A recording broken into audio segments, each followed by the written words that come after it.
untuk membangkitkan semangat mengikuti proses PKKMB ini, Ibu menghimbau nanti ketika Ibu muncul di dalam layar, Ibu ingin semua menghidupkan audionya.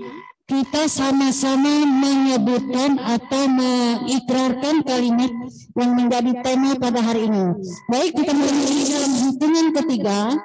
Semua mahasiswa menyebutkan tema kita pada hari ini. 1, 2, 3.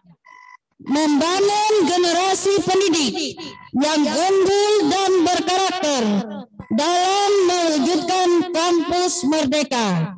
Bersama IKIP siap mewujudkan kampus merdeka. Ya, itu adalah yang akan kita wujudkan di dalam proses mengikuti PKKMB ini. Untuk sesi yang kedua akan berlangsung mulai dari jam. Baik, selama proses materi ini kalian akan dipandu oleh Bapak Didik Cahyono MPD. Kepada beliau kami persilakan. Cek.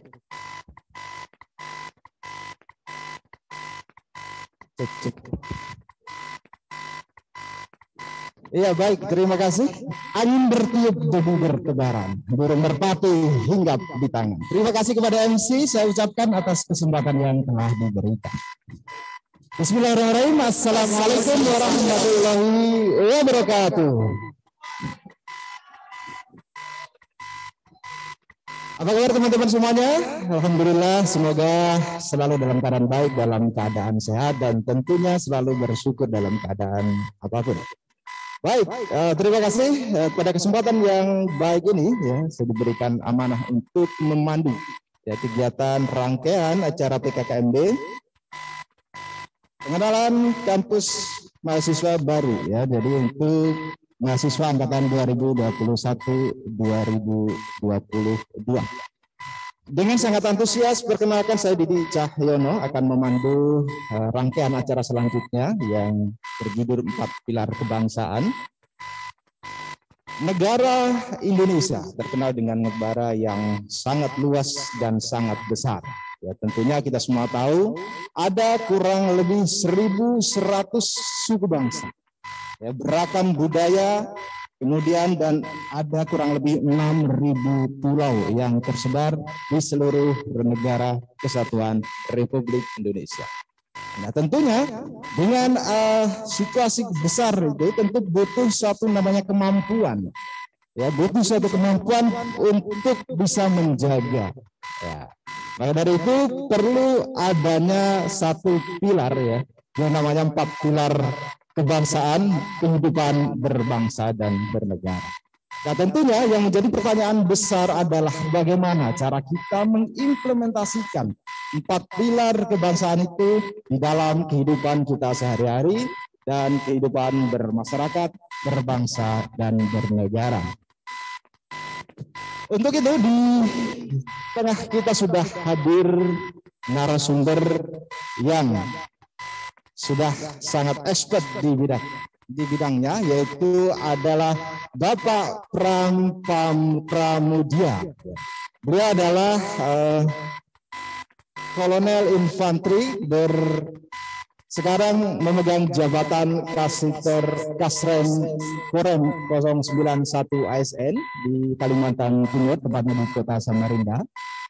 Kemudian izinkan saya untuk membacakan CV singkat dari beliau, karena kalau terlalu saya bacakan lama-lama ini mungkin bisa setengah jam nih, karena memang luar biasa. Ya, beliau mengenyam pendidikan umum mulai dari SD kemudian sampai dengan S2 pasca sarjana. Ya, mengawali karir di Akademi Militer pada tahun 1999. Kemudian melanjutkan di Suskarcap Infanteri tahun 2000, kemudian di Selapa Infanteri tahun 2009 dan Siskuat pada tahun 2015. Selain itu ada riwayat jabatan. Ya, riwayat jabatan Pertama, bergabung di Satuan Kopassus pada tahun 2000 sampai dengan 2015. Kemudian menjadi Danyon 22, Grup 2 Kopassus pada tahun 2016. Kemudian Dandema Kopassus pada tahun 2017. Menjadi Komandan Kodim 0734 Yogyakarta 072 pada tahun 2018. Dan sampai pada akhirnya menjadi Kepala Seksi atau Kasiter Kasrem 091 ASN pada tahun 2020. Adapun riwayat penugasan, penugasan di dalam negeri maupun di luar negeri. Adapun di dalam negeri pernah bertugas di Satgas Opslihkam Aceh pada tahun 2004, kemudian Satgas Papua pada tahun 2006 dan Satgas Papua Barat tahun 2015 serta Satgas Papua pada tahun 2020. Adapun untuk penugasan di luar negeri, salah satunya adalah ada bertugas di Australia pada tahun 2008, kemudian di Italia pada tahun 2010, kemudian di Filipina pada tahun 2012, dan di Australia pada tahun 2019. Ya, baik, itulah sekilas CV dari pemateri pada pagi menjelang siang ini. Mudah-mudahan adik-adik mahasiswa masih semangat dan masih cukup bergairah untuk bisa menyaksikan dan melaksanakan PKKMB di kampus IKI PGRI Kalimantan Timur. Untuk itu, langsung saja kepada beliau Bapak Bram Pramudia. Waktu dan tempat dipersilahkan. Terima kasih kepada moderator yang sudah memberikan waktu kepada saya untuk memberikan beberapa materi sebetulnya yang mungkin sifatnya adalah sebagai tambahan buat seluruh adik-adik mahasiswa tentang 4 pilar kebangsaan. Tadi mungkin sudah disampaikan oleh moderator tentang latar belakang saya. Jadi memang saya berdasarkan tentara sudah lumayan lama, dari tahun 99 hingga saat ini.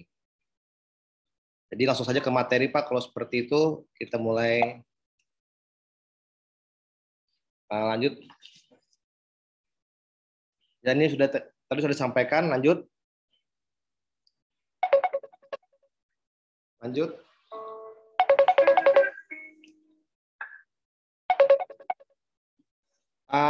Jadi adik-adik sekalian, jadi kita memahami sejarah perjuangan bangsa kita ini sudah berjalan dari tahun ke tahun, Pak.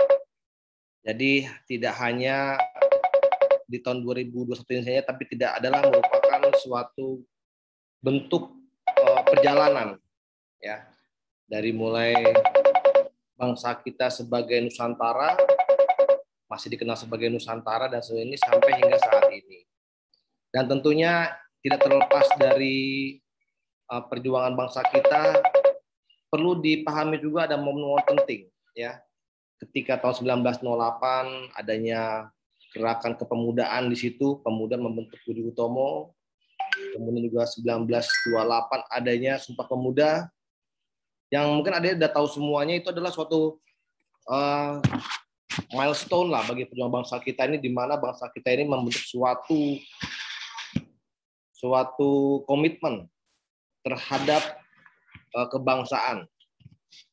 Jadi 1928 itu adalah suatu bentuk komitmen para pemuda dari seluruh wilayah di Nusantara itu untuk membentuk suatu negara, untuk membentuk suatu kesamaan bangsa, kesamaan bahasa.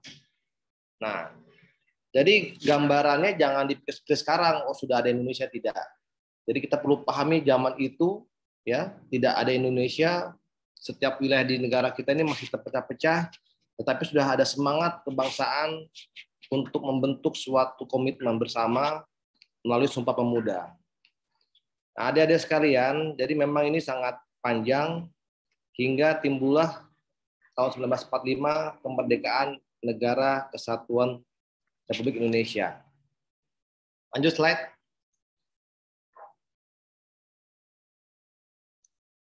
Lanjut slide-nya.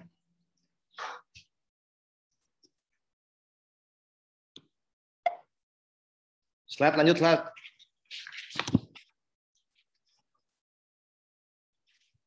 Slide-nya lanjut. Bentar, Pak.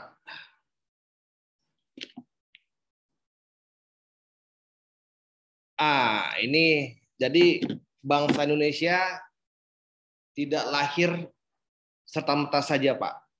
Jadi berdasarkan kita ini terdiri macam suku bangsa, agama, ras yang berbeda-beda, antara orang di Sumatera dengan di Papua berbeda. Nah, itulah timbulnya kebangsaan kita, itu bangsa Indonesia.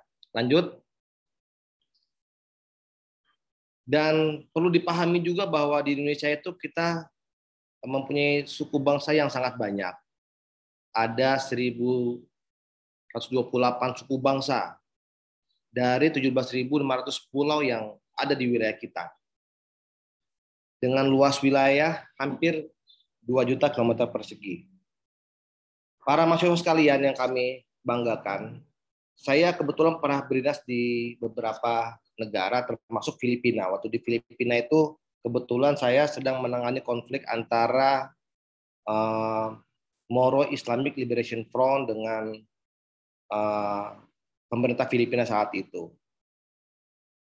Saat itu saya berpikir cuma di Indonesia saja yang mungkin suku bangsanya banyak, bahasanya banyak, tapi ternyata tidak. Di Filipina pun sama. Di sana itu ada sekitar 200 suku bangsa di Filipina. Jadi antara orang di Pulau Luzon, kemudian juga di Pulau Visayas di bawah, sama di Mindanao, ataupun yang dekat dengan kita di Basilan, Tawi-Tawi itu berbeda bahasanya, berbeda sukunya. Nah, dan yang lucunya begini, di Filipina itu orang menggunakan bahasa itu campur-campur. Sehingga munculnya saat ini adalah mereka menggunakan bahasa formal adalah bahasa Inggris. Ya, kemudian juga ada bahasa resminya bahasa Tagalog.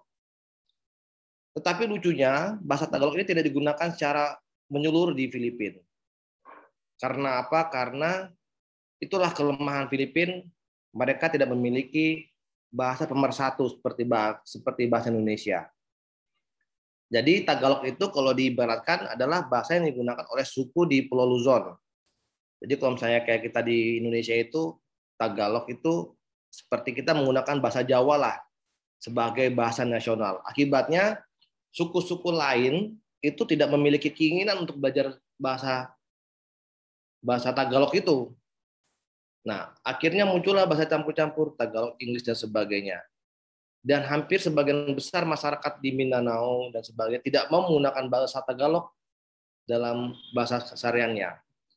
Berbeda dengan di Indonesia, adik-adik. Saya pernah tugas di Aceh, saya pernah tugas di Papua, sampai di pegunungan pun yang terdalam juga, sampai di atas-atas puncak gunung itu hampir semuanya bisa berbahasa Indonesia. Saya ulangi lagi, di Indonesia itu hampir seluruh masyarakatnya bisa menggunakan bahasa Indonesia. Bayangkan saja kalau tanpa bahasa Indonesia, saya tidak bisa membayangkan kita, warga negara NKRI ini berkomunikasi dengan saudara-saudara kita dari berbagai macam daerah tanpa ada bahasa yang sama. Nah, di Indonesia itu luar biasa. Nah, jadi kita harus juga lihat secara komprehensif juga, ternyata bahasa Indonesia itu punya peran sangat penting sekali sebagai bahasa pemersatu kita.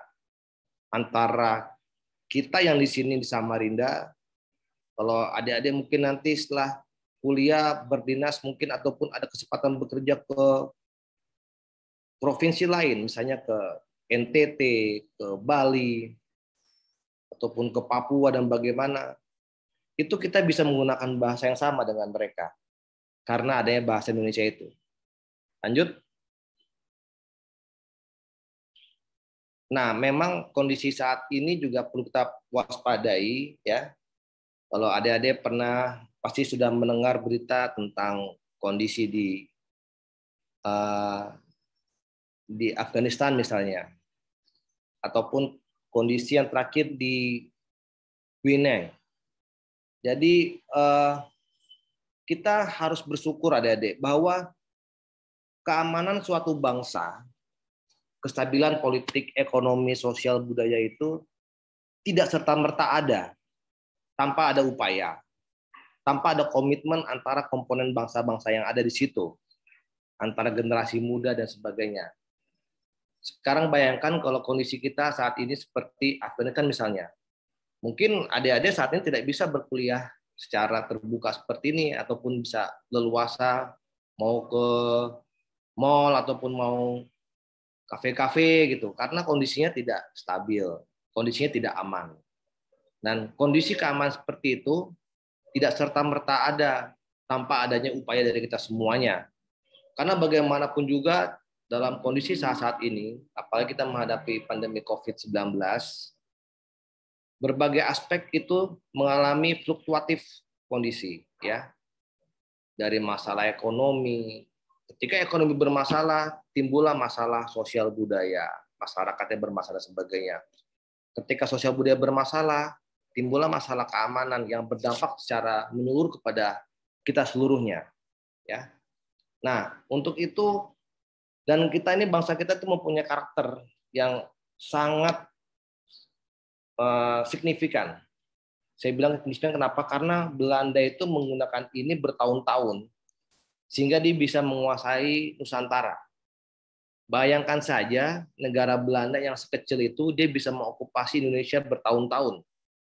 Karena dia memahami bagaimana karakter sosial budaya di Nusantara. Artinya apa? Bangsa kita ini adik-adik sangat mudah untuk dipecah belah. Bangsa kita ini mudah diadu domba.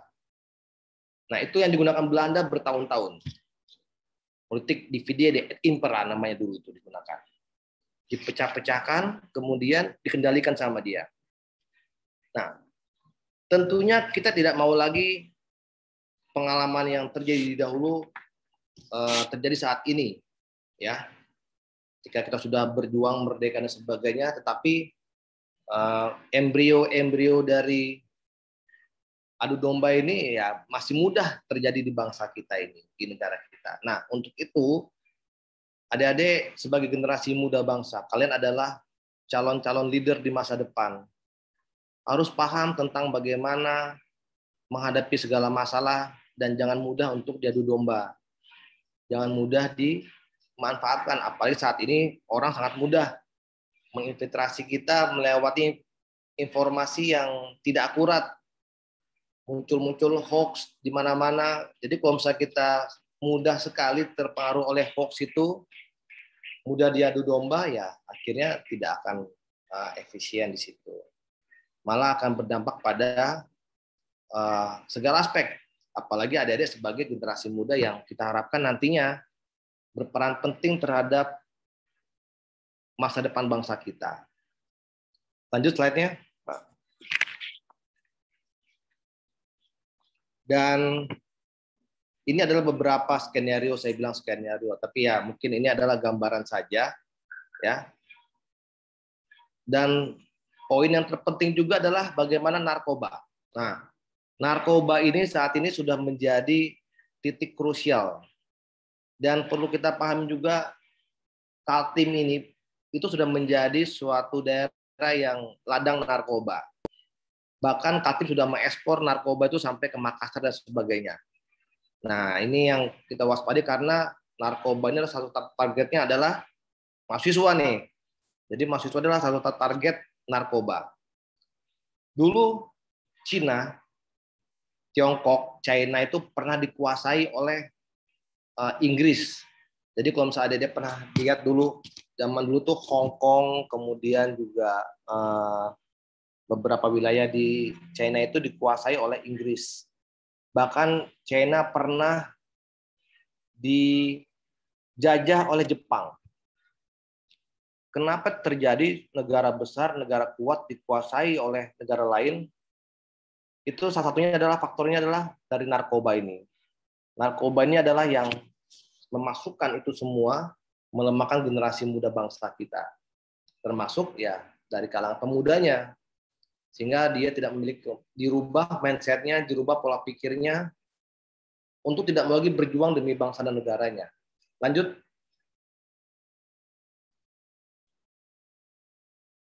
Nah, untuk itu kita juga perlu pahami juga, adik-adik juga harus memahami apa sih filosofi bangsa kita. Filosofi itu beberapa faktor yang mendasari bagaimana negara kita berkomitmen dalam kebangsaan.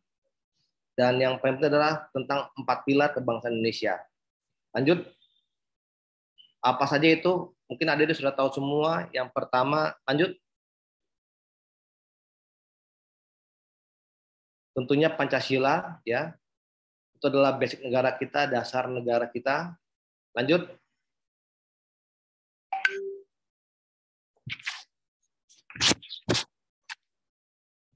Pancasila ini adalah suatu ideologi, ya. Kata ideologi karena memang dibangun oleh para pendiri bangsa kita sebagai ideologi yang dapat diterima oleh bangsa Indonesia, yang karakteristiknya adalah berbagai macam suku, berbagai macam agama, berbagai macam ras. Nah, ini adalah ideologi yang dibangun, ya, sebagai falsafah negara, sebagai alat untuk pemersatu bangsa. Dan tidak semua negara di dunia itu memiliki hal seperti ini, adik-adik. Mungkin adik-adik pernah punya pandangan, apakah setiap negara itu mempunyai basicnya masing-masing, ya. Kalau di Inggris misalnya, di Inggris itu bagaimanapun juga kita lihat dia ada United Kingdoms. Di sana tuh ada England, ada Scotland. Jadi itu pun saja terdiri dari berbagai macam negara di situ. Ataupun Amerika. Amerika juga tidak satu negara, makanya dia ada negara bagian. Ketika kita bilang United States, itu di sana ada Texas, ada California dan sebagainya. Artinya setiap wilayah, setiap negara itu dibangun itu berdasarkan historis perjuangannya dia. Ataupun Malaysia misalnya, Malaysia berbeda karakternya. Di sana ada beberapa kerajaan malah. Ada kerajaan Negeri Sembilan dan sebagainya. Jadi memang filosofi negara-negara di dunia itu tidak sama, adik-adik. Dibangun berdasarkan historis perjuangan. Itu perlu diingat-ingat. Karena itulah karakter bangsa. Korea Utara, Korea Selatan berbeda karakternya. Jepang pun berbeda. Karena perjuangannya mereka, perjuangan bangsa-bangsa itu menentukan bagaimana bangsa itu, negara itu dia bisa membangun karakter bangsanya. Nah, Indonesia itu dibangun berdasarkan suatu perjuangan, adik-adik. Not given by other countries. Jadi kalau misalnya kita lihat Malaysia itu kemerdekaannya dikasih oleh Inggris misalnya, Indonesia tidak. Kita merebut negara itu, merebut bangsa ini dari penjajahan. Itulah kenapa kita membangun suatu fundamental negara itu cara tanpa diintervensi oleh negara-negara lain. Jadi Pancasila itu dibangun memang murni pemikiran dari bangsa Indonesia kita sendiri. Tanpa ada embel-embel dari ideologinya liberal punyanya Barat dan sebagainya, ataupun komunisnya dari Timur saat itu. Ya, lanjut.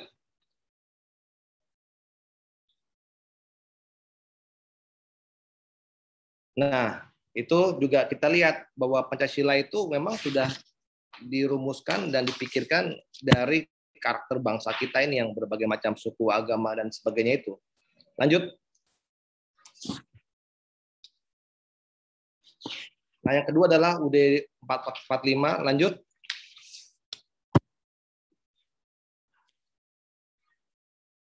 Undang-Undang 45, Undang-Undang Dasar 1945 itu tidak bisa dilepaskan dari dasar negara kita karena Pancasila dan Undang-Undang Dasar 45 adalah hasil dari salah satu hasil dari kemerdekaan negara kita ya memang dibangun secara ideologi saat itu ya, secara ideal untuk memikirkan bagaimana sih bangsa Indonesia itu ke depan nantinya ya. Maka di situ memang undang-undang kita tuh sifatnya sangat basic. Kalau orang-orang hukum memandang bahwa Undang 45 itu sangat dasar sekali. Memang dia itu sifatnya dasar sekali. Agar dia bisa menjabarkan ke dalam undang-undang dan sebagainya yang mendasari hukum-hukum di bawahnya. Nah, untuk itu juga memang di Undang-Undang 45 itu sudah menjabarkan apa saja kewajiban negara, kewajiban warga negara, dan kewajiban juga dan sebagainya. Dan agar juga masyarakat Indonesia itu, warga negara kita ini mempunyai kontribusi kepada negara. Lanjut.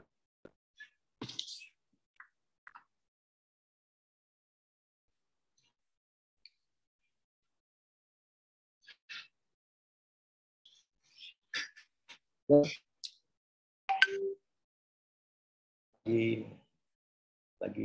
kasih jam kuliah.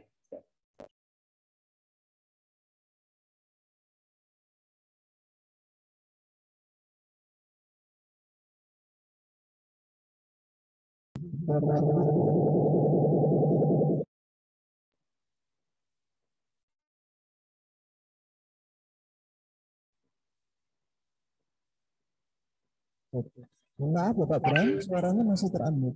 Ya. Sudah masuk, Pak? Selamat pagi, Pak. Sudah ya? Sudah. Ya. Jadi memang Undang-Undang 45 ini memang sebagai landasan konstitusional ya. Di sini merupakan hukum dasar yang merupakan pandangan, merupakan hukum yang landas hukum-hukum di bawahnya. Lanjut. Nah, ini agak yang perlu kita pahami bahwa esensi yang diatur dalam Undang-Undang 45 adalah yang pertama bahwa negara melindungi segenap bangsa di Indonesia dan seluruh tumpah darah Indonesia dengan berdasar persatuan dengan mewujudkan keadilan sosial bagi seluruh rakyat Indonesia. Ini juga harus penting. Kemudian juga negara mewujudkan keadilan sosial bagi seluruh rakyat Indonesia. Negara berkewajiban dengan bersandar. Kemudian yang terakhir adalah negara berdasarkan ketuhanan yang Maha Esa. Ini adalah suatu nilai-nilai ataupun esensi yang terkandung dalam pembukaan Undang-Undang 45. Lanjut. Dan yang ketiga adalah 4 pilar kita yang lanjut slide-nya, Pak.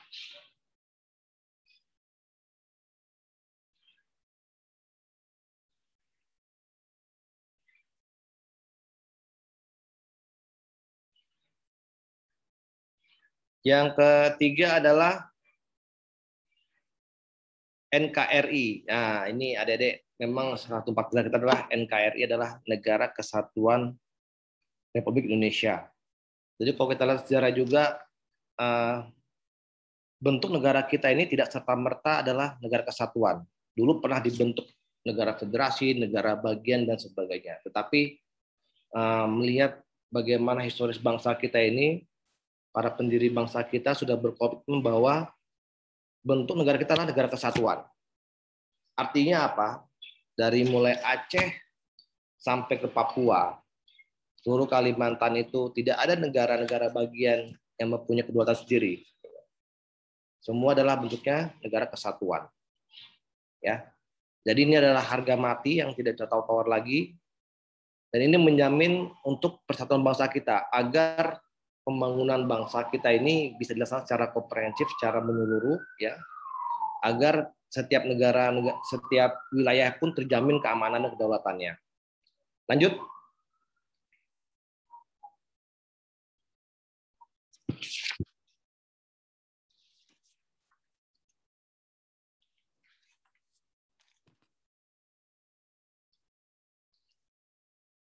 Ini adalah esensinya, ya. Yang pertama nilai kesatuan wilayah. Tadi saya sampaikan tadi itu menjamin antara wilayah-wilayah bangsa negara kita ini tetap utuh dan satu, ya. Kemudian juga nilai persatuan bangsa agar menjamin bahwa seluruh bangsa-bangsa kita, seluruh negara Kesatuan Republik Indonesia itu wilayah-wilayahnya tetap mendukung persatuan bangsa, kemudian kemandirian. Lanjut. Kemudian pilar yang keempat adalah Bhinneka Tunggal Ika. Lanjut.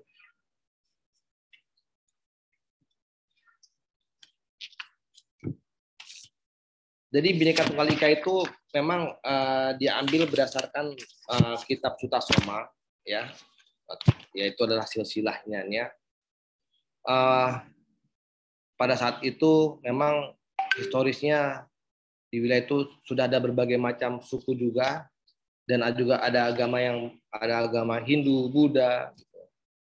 Jadi memang karakter bangsa kita ini Nusantara itu tidak terlepas dari keragaman, sehingga timbullah filosofi itu Bhinneka Tunggal Ika. Artinya kita juga bisa memahami bahwa berbagai macam unsur-unsur yang ada di negara kita adalah suatu kesatuan. Keberagaman itu bukan berarti untuk perpecahan, tetapi keberagaman adalah memperkaya bangsa kita. Ibarat bunga di taman itu, kalau adik-adik lihat, misalnya ada taman nih, kalau cuma rumput aja, itu kan kurang bagus ya, ataupun sama rumput satu gitu. Tapi kalau misalnya di taman itu ada bunga yang warna merah, warna kuning, ya itulah keberagaman bangsa, itulah karakter bangsa kita itu loh. Jadi dengan keberagaman yang ada ini, itu bisa menghasilkan suatu keindahan yang luar biasa, kekuatan yang luar biasa. Asalkan itu kita berpegang teguh bahwa Bhinneka Tunggal Ika ini merupakan suatu dasar kita ataupun komitmen kita yang kita pegang. Jadi kita bisa menghargai, kita punya nilai toleransi terhadap perbedaan yang ada antara agama-agama yang ada, antara saudara-saudara kita mungkin yang beragama Kristen, Katolik, Protestan, ataupun Hindu, Buddha, kita tetap merasa satu walaupun memiliki agama yang berbeda, dengan suku yang berbeda, antara seorang mungkin orang Kutai, orang Banjar, orang Jawa, Madura, walaupun berbagai macam suku, tetapi kita merasa satu karena Bhinneka Tunggal Ika. Lanjut. Lanjut slide-nya.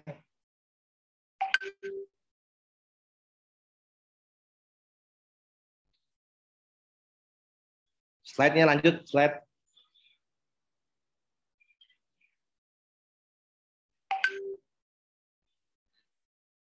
Nah, ini ada poin yang terakhir dari saya, ya. Mungkin ini adalah sebagai himbauan saja.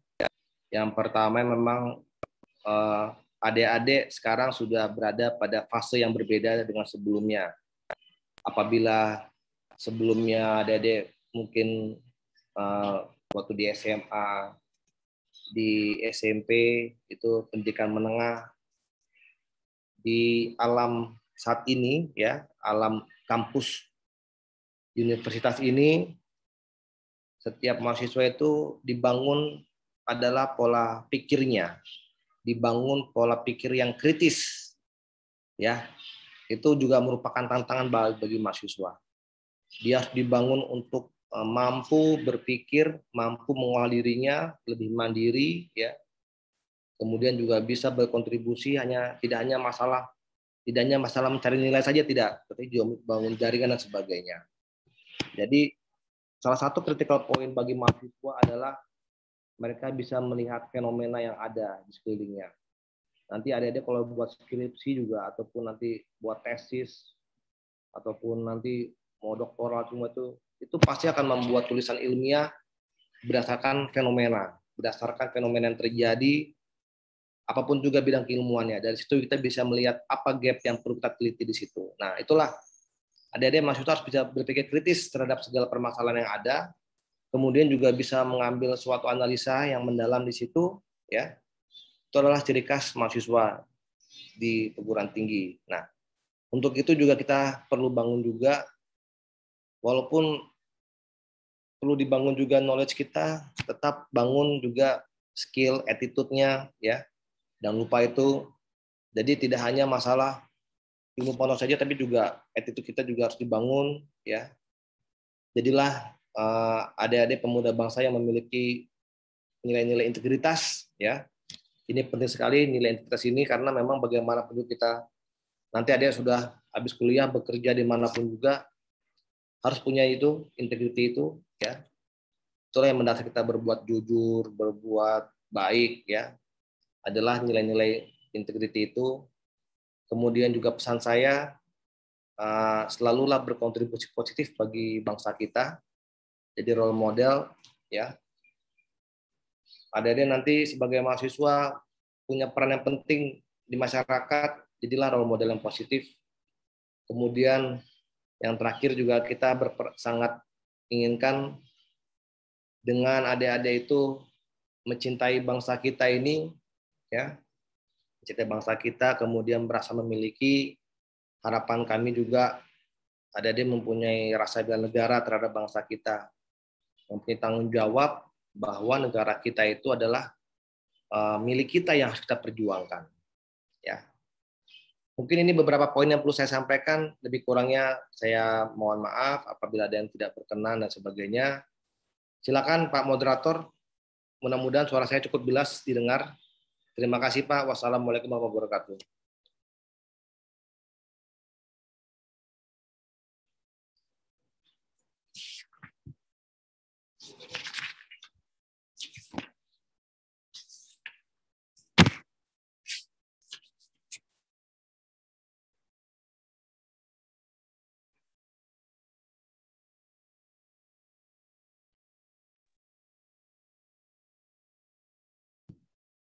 Mungkin ada yang mau ditanyakan dari materi pada hari ini, silakan. Beberapa pertanyaan yang sudah masuk yang satu audien terutama dari mahasiswa baru di kampus itu dari Kalimantan Timur. Saya akan bacakan dua dulu Pak, ya, dua pertanyaan yang itu bisa langsung dijawab. Setelahnya sambil menunggu ada beberapa pertanyaan yang sedang proses dikirim. Yang pertama ada dari Fernandes ya, dari program studi PVO ya, pendidikan teknik motif program studi pendidikan teknik otomotif terkait dengan konflik horizontal ya, yang saat ini memang kita sering mendengar bahwa ada pernyataan-pernyataan baik di media massa maupun di kalangan masyarakat terkait dengan konflik horizontal. Kemudian bagaimana dan tentunya bagaimana peran siswa dalam menangani konflik tersebut. Itu dari Fernandes. Dan yang kedua yaitu ada dari saudara Ferdi Ronaldi dari Prodi Pendidikan Kepelatihan Olahraga. Kami izin bertanya bahwa negara Indonesia mempunyai ideologi Pancasila. Kemudian yang menjadi pertanyaan, bagaimana dan siapa yang paling berperan penting ya, dalam mewujudkan dan mewujudkan ideologi Pancasila, serta siapa penggagas pertama dari ideologi Pancasila tersebut. Barangkali ini akan menjadi satu tonggak sejarah, mungkin mereka bisa mengenal terkait dengan perkembangan sampai dengan saat ini. Begitu bahwa dua pertanyaan yang saya kira cukup baik ya, sangat baik bagi untuk adik-adik bisa diperdengarkan untuk penjelasan dari Bapak Ikram. Untuk setelahnya nanti masih ada 3 penanya. Bersilakan Mbak. Maaf Pak, tadi suaranya agak menggema. Tadi yang pertama tentang konflik horizontal ya, betul ya? Betul. Dan horizontal kemudian terkait dengan peran mahasiswa menanggapi dari peran. Oh ya, saya ulangi lagi, peran mahasiswa dalam penanganan konflik horizontal. Betul, Pak.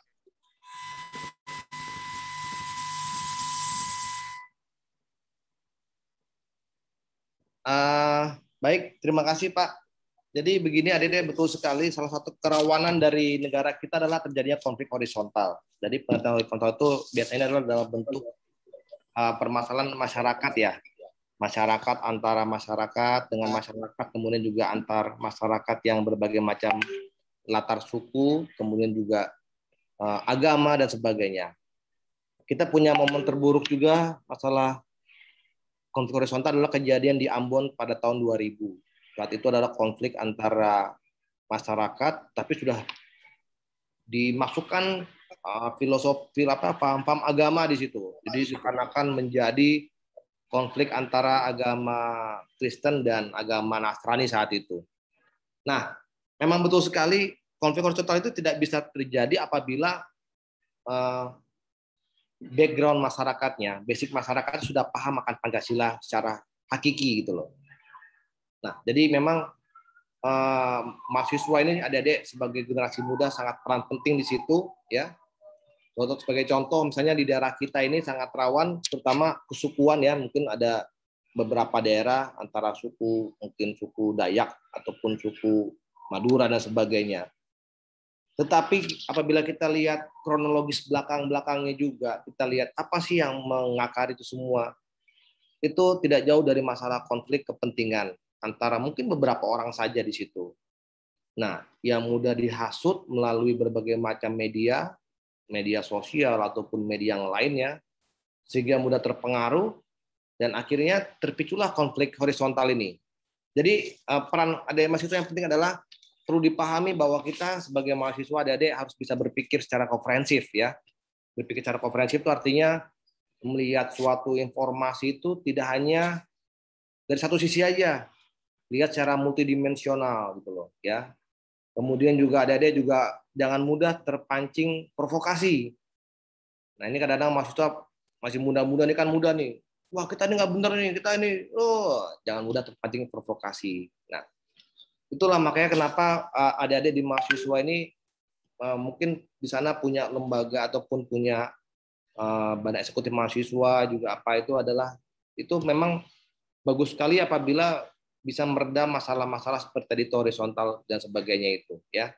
Tapi intinya konflik horizontal ini ya kita bisa redam asalkan tadi nilai-nilai Bhinneka Tunggal Ika, NKRI ya, Pancasila itu semua mengajarkan tentang toleransi, tentang kita memahami bahwa berbagai macam suku, agama, ras ini itu adalah bukan suatu perpecahan, melainkan adalah suatu faktor yang mempererat bangsa kita. Sehingga walaupun kita berbeda macam suku, bangsa, berbagai macam beda ras, apa semua itu, kita tidak merasa asing dengan saudara-saudara kita gitu loh. Nah mungkin nanti adik-adik punya kesempatan kalau ada keluar negeri gitu ya, misalnya ada tugas kayak mungkin tugas di negara lain, itu akan merasa itu.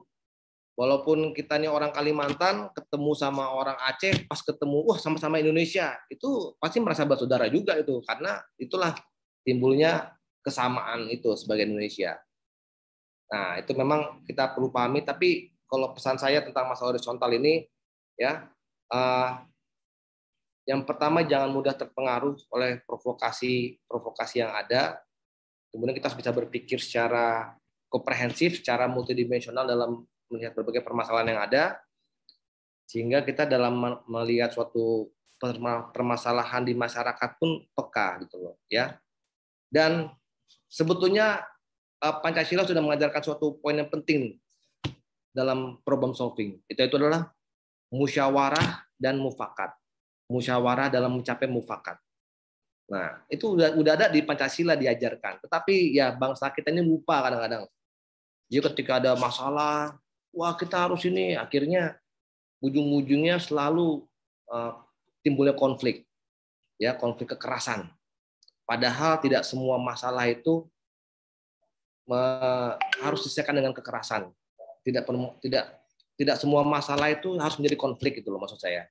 Jadi kalau misalnya kita bisa lihat ada permasalahan di mungkin tempat tinggal kita ataupun tentang masalah horizontal ini, apabila kita bisa mengutamakan nilai Pancasila itu, kita musyawarah dalam mencapai mufakat, ya mudah-mudahan insya Allah itu tidak akan terjadi konflik horizontal.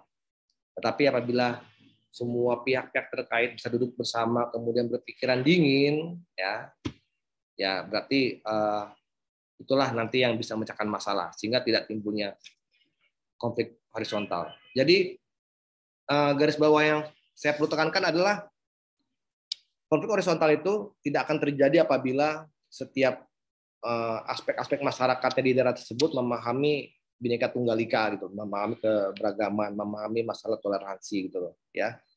Kemudian juga para pemimpin-pemimpin di daerah tersebut bisa berkomunikasi dengan baik, ya. Kemudian tidak memaksakan kehendaknya, tidak akan terjadi, ya. Jadi memang adik-adik di sini harus membangun tata cara politik yang mulai baik ke depannya itu. Walaupun ini adik mahasiswa belajar berkomunikasi yang baik, ya. Tidak semua keinginan kita harus dengan kekerasan, tidak. Tapi itu dia belajar membangun komunikasi yang baik sehingga semua aspek yang ada bisa dapat diterima dengan baik.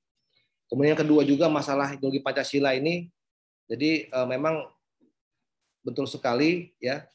Jadi Pancasila ini tidak merupakan by proses ya, by proses artinya tidak hanya dicetuskan oleh satu orang saja kalau kita lihat itu dari mulai tahapan pertama adanya dari siapa yang membuat dulu Sultan Al-Hamid dia membangun membuat simbol burung Garuda sebagainya.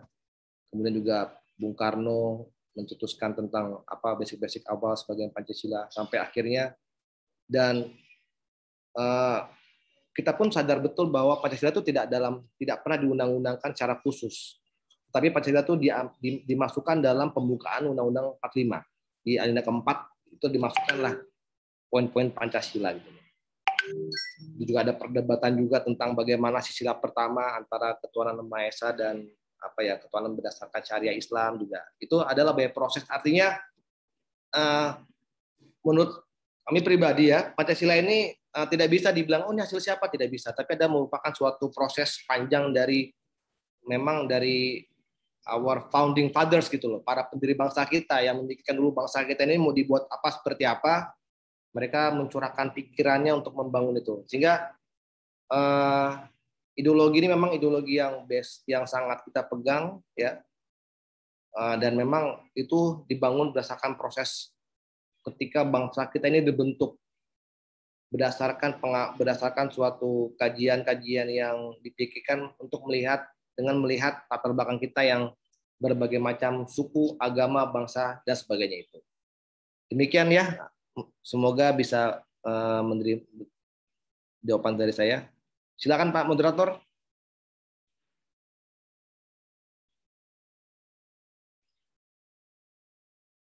Nanti Pak Moderator. Selamat siang Pak.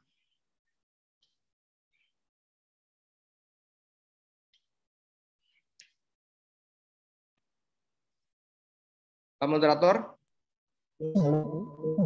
Selamat siang. Halo Pak. Ya, halo Pak. Ya, nanti apabila pertanyaan Pak, tolong disusulkan saja Pak. Kebetulan kami ada rapat. Nanti bisa kan dalam nanti kami jawab ya Pak ya.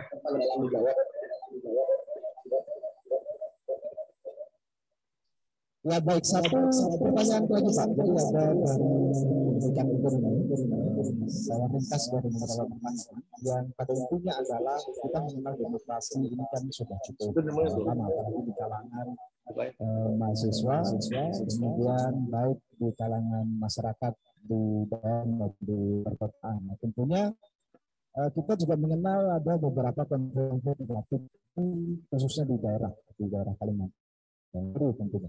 Kemudian bagaimana kita mengamalkan ya 4 pilar kebangsaan itu tadi ya terkait dengan masih banyak konflik antar suku Badukan yang ada di Banyumas maupun di Provinsi Kalimantan Timur. Maaf Pak, diulangi Pak. Suaranya menggema Pak. Suaranya menggema.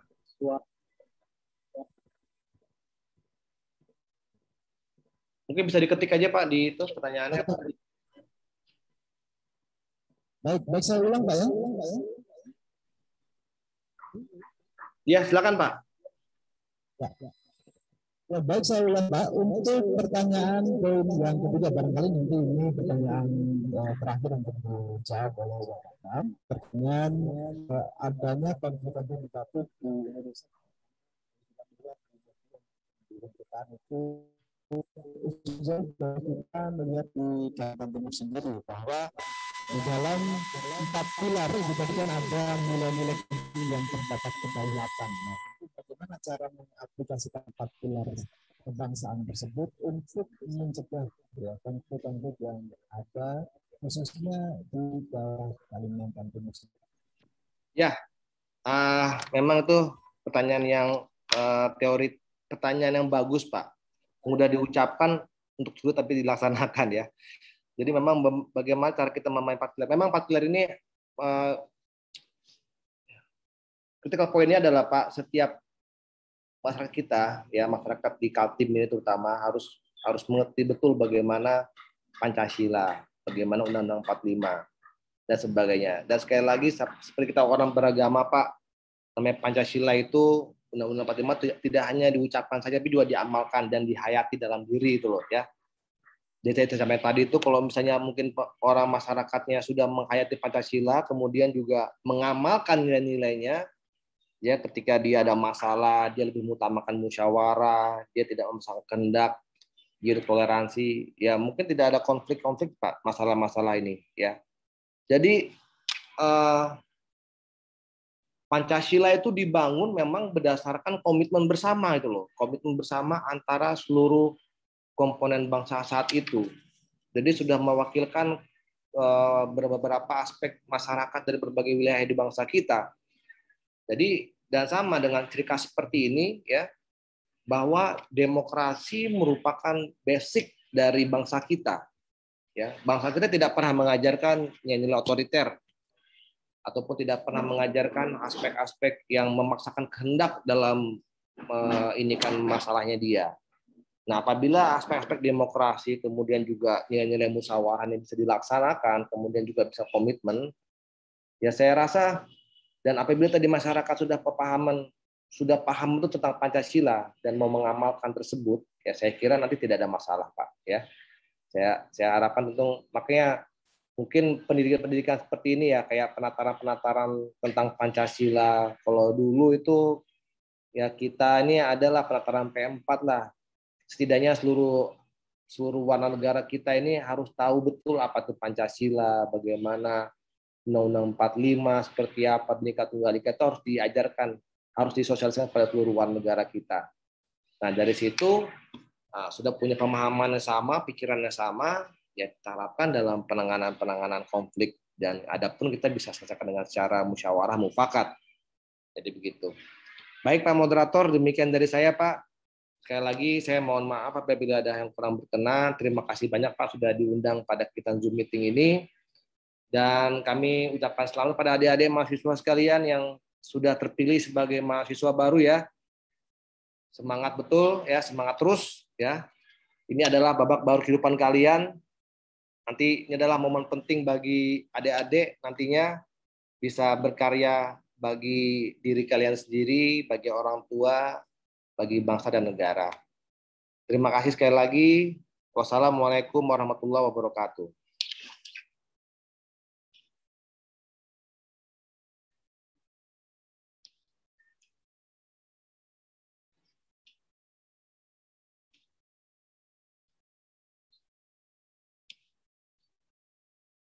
Ini sudah.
berteriak sekeras-kerasnya memastikan bahwa kalian tetap dalam keadaan semangat. Adik-adik yang menghadiri di sini juga boleh berdiri, mengencang bandnya, sambil setelah itu secara dalam perhitungan 1, 2, 3, silahkan di situ hanya namanya berikan contoh. Membangun generasi pendidik unggul dan berkarakter dalam mewujudkan kampus merdeka. Bersama itu kita bisa. Siap? Siap. 1, 2, 3. Peserta semoga diharap berdiri ya, supaya betul-betul darahnya mengalir keras ke otak sehingga suaranya juga nyaring. Silakan. Yang di sini juga harus memberikan motivasi terkuat sehingga yang berada di virtual juga putih. 1, 2, 3. Membangun generasi pendidik yang unggul dan berkarakter dalam mewujudkan kampus merdeka. Bersih kita bisa. Oke, baik, terima kasih. Terima kasih kepada pemateri, terima kasih juga kepada pendu. Semoga kita semua sehat semua dan dapat mengikuti aktivitas ini sampai dengan pengumuman apa nih? Oke. Dipertegas kembali, jangan sampai nanti ketika tidur betul-betul tertidur sampai bangun pada waktu sudah ditutup. Kita akan istirahat mulai jam 12 dan akan berjumpa lagi pada pukul 13.30. Diharapkan seluruh peserta masuk kembali minimal 15 menit sebelum acara dimulai.